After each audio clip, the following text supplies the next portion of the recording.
Merab lives up to his nickname as the Machine runs riot against Sean O'Malley. Kayla Harrison completely shuts out and dominates. Juliana Pena sets up what is potentially the biggest fight in women's MMA history. Kelvin Gastelum still not cutting it at 185. Kevin Holland gets a fantastic win, and it was another great show with UFC 316. Sit back, relax. Welcome to the live recap. Let's talk about it.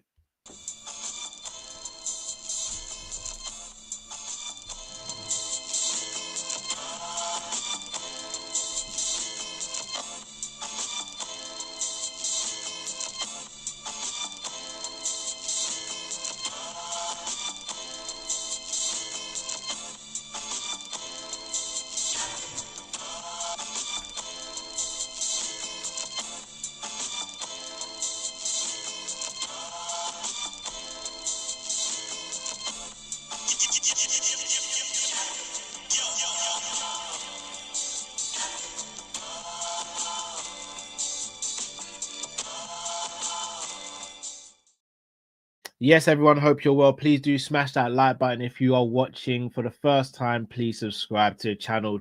Great MMA content, panel shows, and much more to come as well. But today we are speaking about UFC 316, which took place in New Jersey at the weekend. Another fantastic event for the UFC. Look, going into the card, me, Jamie, and Luke, we sat there and we said, you know what, we don't know if it's going to deliver. It was a good card. I'll give you my rating for the card at the end, but there's some very good fights, some great moments, and some great storylines that have come from this card as well. But look, we got to start with the main event. I mean, I keep on betting against this man, and not because I dislike him, not because I don't rate him. It seems as though I watch him and I just think, oh, there's holes in his game, and there are holes in his game.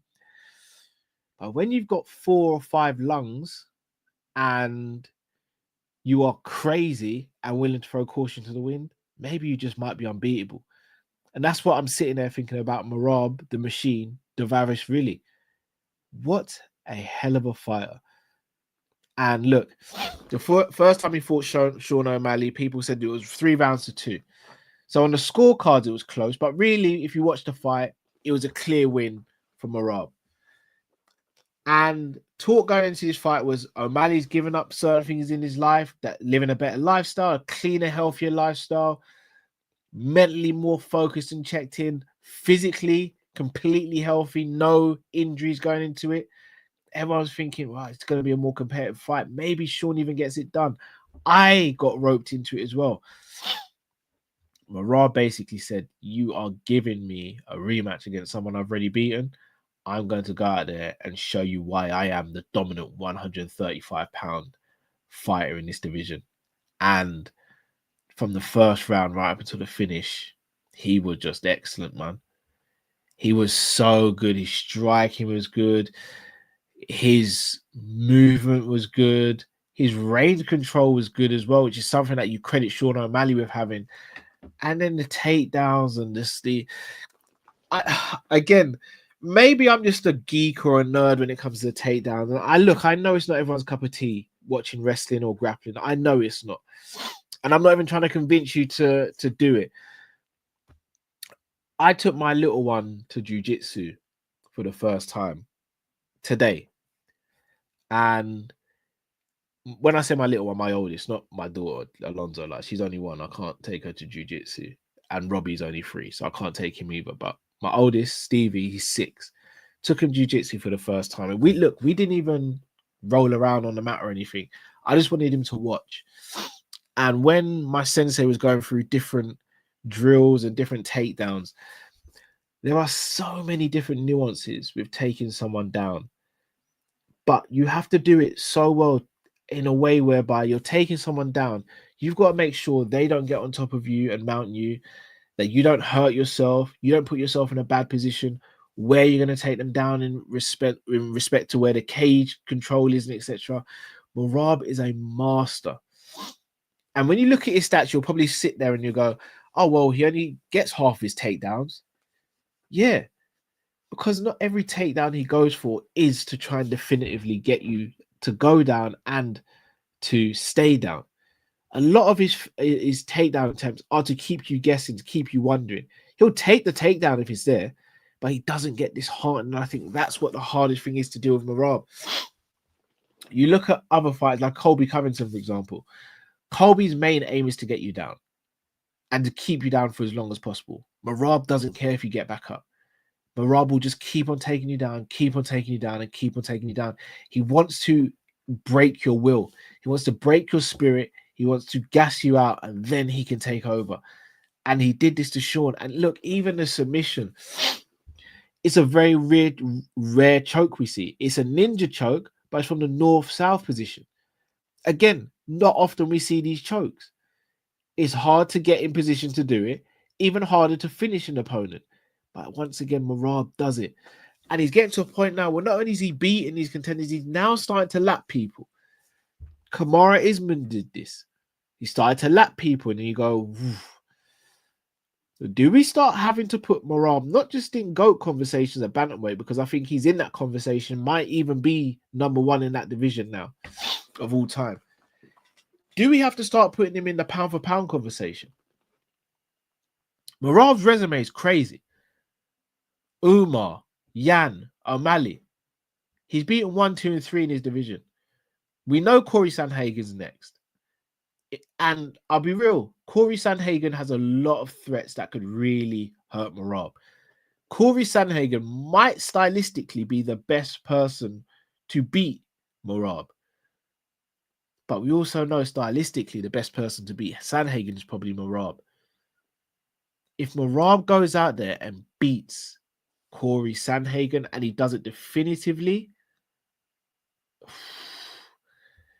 the conversation's gonna have to really be there. We're gonna have to have the conversation about whether he's pound for pound number one or not. And I'm here for it. Merab is so exciting outside the cage, and now he's become more exciting in the cage. Going into the fight, he said, look, he wants more finishes. His trainer, John, was basically saying, look, you're having too much fun in there. Let's get some of these people out of there. Merab goes and does it. Like, the Machine, his nickname, The Machine, is the most perfect nickname you could have for a fighter. He doesn't get tired. He does what he's told to do. He does it brilliantly. Like, he doesn't cheat, he doesn't foul, he doesn't do anything crazy. Merab is just that guy. And I'll be honest with you, I know the company might have wanted O'Malley to be the champion of that division. I genuinely believe Merab is the best person to hold that belt. I genuinely believe he's the best person to hold that belt. And look, long may it continue. I love Sandhagen. Sandhagen's my guy. But Merab is my guy at the moment. Like, he's the guy. Not just that, you look at his humility as well. Like, the fact when he's raising his arm, he's making his whole team stand next to him so they raise their arms as well. You see how he speaks about Aljo. Like, he doesn't have to do these things that he does. He's constantly speaking well about other fighters. Look how well he spoke about Corey Sandhagen, how well he speaks about Pantoja, how well he speaks about all these other fights. He even spoke well about Sean O'Malley going into the fight. Merab's that guy, man. And look, I know the company have an image of how they want a fighter to be and all that. Strap the rocket to Merab's back and let him go to the moon, man. He's a proper champion. The guy said he wants 4 title fights in a year. The last person who said that was Pereira. Merab's fighting in arguably the most demanding and hard division in the UFC, and he's saying, yeah, 4 fights in a calendar year, nothing. Not just 4 fights, though. Title defenses. Umar, O'Malley, Sandhagen next. If he gets past Sandhagen, we don't even know who's after that. Maybe Song Yadong if Song Yadong gets a good win. If he is able to beat those 4 fighters in a row, it's special. If he's able to do that in a calendar year, he's clear. He's clear. Long live Merab. Long live the bantamweight division. Congratulations to him. On to the co-main event. A lot of trash talk going into this. Never really crossed over into the personal. A few little jabs here and there. But Kayla Harris and Julia Pena, they threw down. And there was only one person who was winning this, man. Kayla, dominant from the first round right through to the finish. And she did everything she said she was going to do. She beat up Pena. She dominated her. She finished her. Pena had no answer to Kayla's offense, no answer to takedowns. Kayla seems like she's that new breed of MMA women's fighter in that division. Strong, physical, imposing. And obviously, we're going to speak about what it sets up for her next. But in terms of the actual fight, even the way she got the Kimura, you like, again, I've unluckily enough been in the position where I've had people put me in a Kimura. It's not pretty, but it's also not an easy submission to get.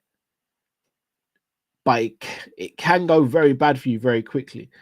But Kayla just literally, in the last 10 seconds of the second round, pulled her arm out and started cranking. And you look at the panic of when someone taps as to how deep a submission is. And I want people to start looking at this in fights. When someone's tapping like that, it's almost you've got me, I'm not getting out. I'm not in incredible pain, but if you keep me here, I'm going to be in incredible pain. When someone's tapping like how Juliana Pena was tapping and how Robert Whittaker was tapping against Hamzat, for example, that is a save me now. I'm in deep, deep trouble. I was going to swear, but I won't swear. But I'm in deep, deep trouble. If Kayla Harrison holds that submission for another second or two, she breaks Juliana Pena's arm. No doubts about it. Juliana knows that as well, hence why she was tapping so furiously. If Robert Whittaker's neck crank or face crank is held onto longer by Hamzat, he breaks his face. The panic in the tap from Juliana Pena said everything I needed to know about how strong Kayla Harrison is. And obviously it sets up the dream fight. And I asked the question, is this the biggest fight in women's MMA history? And me and Luke will probably get into this in more detail and come back catch up. As of right now, I'd say the answer is yes. And I say that before the fight happens. In hindsight, Ronda Rousey versus Holly Holm was massive. Tate versus Ronda in UFC was massive. And then Cyborg versus Nunes was massive as well. But going into those fights, I don't think there was as much hype about those fights as there will be about Kayla Harrison versus Amanda Nunes. Check this. Former teammates. Amanda leaves the gym. Amanda's seen as the GOAT. Kayla Harrison, gold medalist in judo. Went to the PFL, dominated there. Come over to the UFC, has had to drop 2 weight classes to fight in another weight division because the UFC don't offer those weight classes. Been dominant in both. And now they're on a head-on collision. That fight is going to be special. And I cannot wait to see it. I can't predict it because Amanda would have been out of the cage, 2 years, I think. That's going to be special, man. Really special. Right, before I get through the rest of the fight, shout out to Andre in the building. Shout out to N Gibbs, Fake Pundit, Jamie Season, Ghost, aka Liverpool 12th Man, UK Crut, big up yourself. And John Dong, big up everyone in the chat. Do smash the like button if you haven't already, and do subscribe if you're new to the channel. On the road to 7,000 subscribers and getting awfully close as well. Trying to, by the end of the year, get 10,000 subs. So I'd be greatly appreciated if you could help me along on that journey, guys. Right. Let's speak about the rest of the card. Kelvin Gastelum versus Joe Pyfer. Joe Pyfer wins this via decision. Look, I didn't see how Kelvin was going to win this. Big up to Adam. I didn't see how Kelvin was going to win this. He's not an 85er. He's fighting at 85 because he can't be asked to discipline himself to make 170. Kelvin can make 170. You look at his body, you look at his frame, he can make 170. I would never sit here and call a fighter names or downplay how tough it is to make weight because I'm not a fighter, nor do I cut weight for a living. But Kelvin is a fighter, and he's a hell of a fighter. And I have to say it, for me, Kelvin has kind of wasted his career. He's going to be remembered for that fight against Israel Adesanya, which was one of the greatest fights of all time in any combat era, in any combat sport, one of the greatest fights of all time. But he came out on the losing end of that. Kelvin at one stage was one fight away from fighting for the title when he fought Tyron Woodley. And even that fight, he didn't make weight. Was a shadow of himself in there, and Woodley won. Kelvin's career is going to go down as one of the most wasted career. Ultimate Fighter winner as well. If he disciplined himself and stayed at 170, he would have 100% had a title shot, and he may have been a champion. He went in there against prime Adesanya and gave Adesanya all he could handle. There's not a lot of 170 pounders who could have done that. Kelvin did that. But now Kelvin is outsized because these natural 85ers are just too big and too strong for him. And he's at a crossroad here. Does he continue at 85 and be a gatekeeper? Or does he try and make one last run at it? Does he try and discipline himself for one last run at 170? He lost to Sean Brady at 170. I get it. Who hasn't lost to Sean Brady apart from Bilal? Sean Brady's beaten everyone apart from Bilal. So there's no shame in losing to Sean Brady. But I'm almost certain within myself, and maybe it might be too late in his career now. He's not in his peak anymore. But if Kelvin was back at 170, he'd do a way better job at representing himself in the cage. And that being said, Joe Pyfer went out and did what he had to do. The biggest win of his career. Hurt Kelvin really early in the fight, which I think changed the trajectory of the fight. And again, it's a good win for Pyfer. Obviously, their fight last time fell through because Pyfer fell ill. He needed to get this fight and he needed to get this win, and he did both. Now it's about who he's matched up with next, because he now, in my opinion, has to make that next leap. We know he's got devastating power, but it's how he puts his combinations together. What is he going to do so that he can implement this devastating power? Because he was swinging a lot and missing a lot. But when he did catch Kelvin, you saw the impact he was having. So it'd be very interesting to see what happens with him next. Benjamin, I want to shut this down right now. Rumor has it Cal thought Sean O'Malley would win. It's not a rumor. It's facts. I did think Sean O'Malley would win. It's not a rumor. And I'll hold my hands up. I was absolutely wrong. Merab is the guy, Benjamin. I might not bet against him anymore. You cry. DC couldn't make 170. He could make 205 though. DC should have stayed at 205 after. In fact, it's hard to say that about DC because he fought the best of the best at 205 and then won a heavyweight title. I do think DC's best weight was. It's actually heavyweight. If we're going to be real, it's actually heavyweight. It's just that Kane was there. If him and Kane weren't friends and he fought Kane would have beat him. DC will be the first to tell you that. Because Kane was there, he couldn't fight heavyweight. If Kane wasn't there and DC was fighting at heavyweight, I think DC would have been a champion at heavyweight. It's just that Cain Velasquez was there. And if John Jones wasn't at 205, DC would have been champion there as well. And he was champion there when Jones wasn't there. I don't think he could have made 170 though. Kelvin definitely can. On to someone who has been making waves and making weight at different weight classes. I will come back to another fight. And that is Kevin Holland, who backed down at 170, in my opinion, his best weight class, and got a fantastic submission win against Vicente Luque. Kevin Holland may never watch this. But if he does, or everyone's able to get this footage over to him, Kevin, you don't need to prove that you're tough anymore. You don't need to prove that you'll fight anyone, anywhere, anytime, anyway. You don't have to prove those things anymore.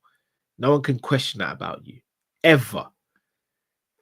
You're at your peak at 170, Kevin.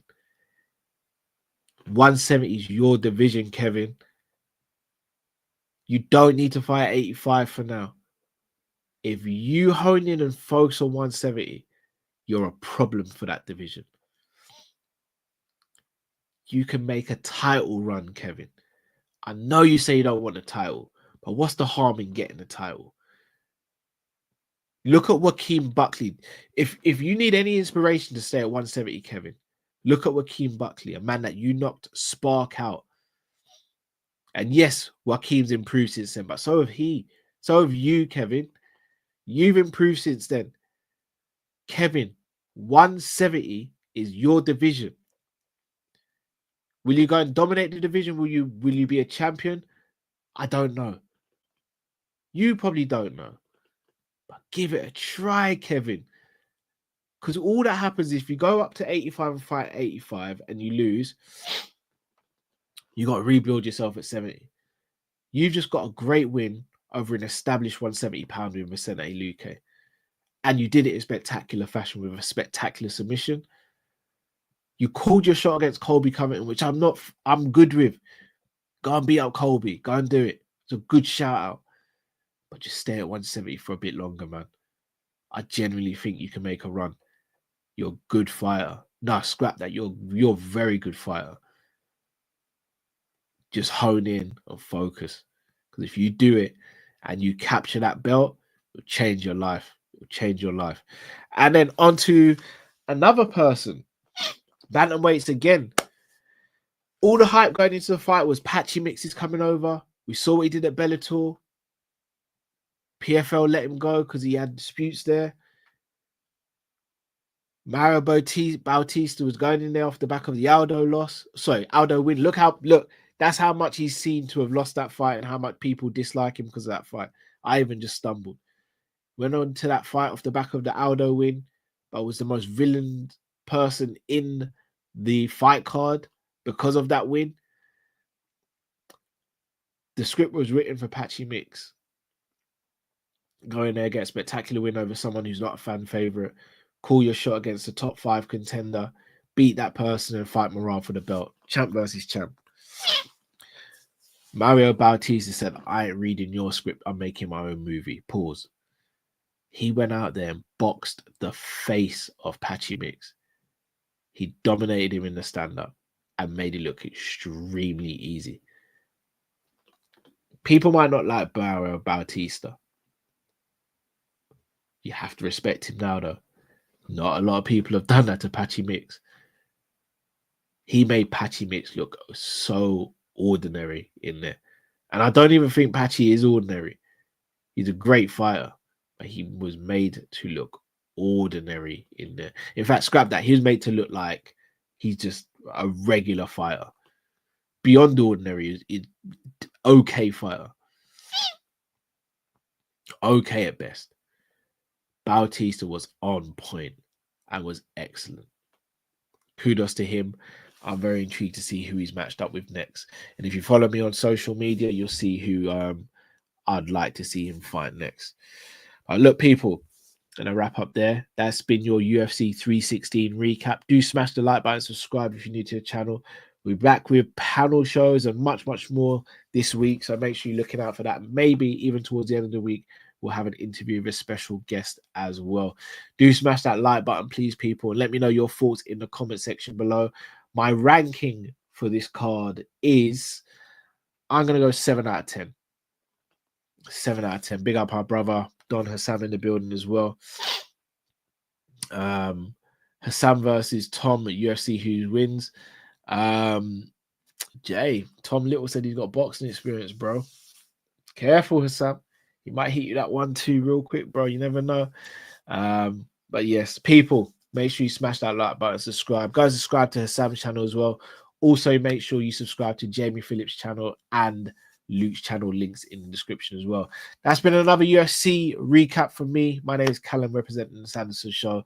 Thank you all for watching. Until we see you next time. Bye now, you go. Take care.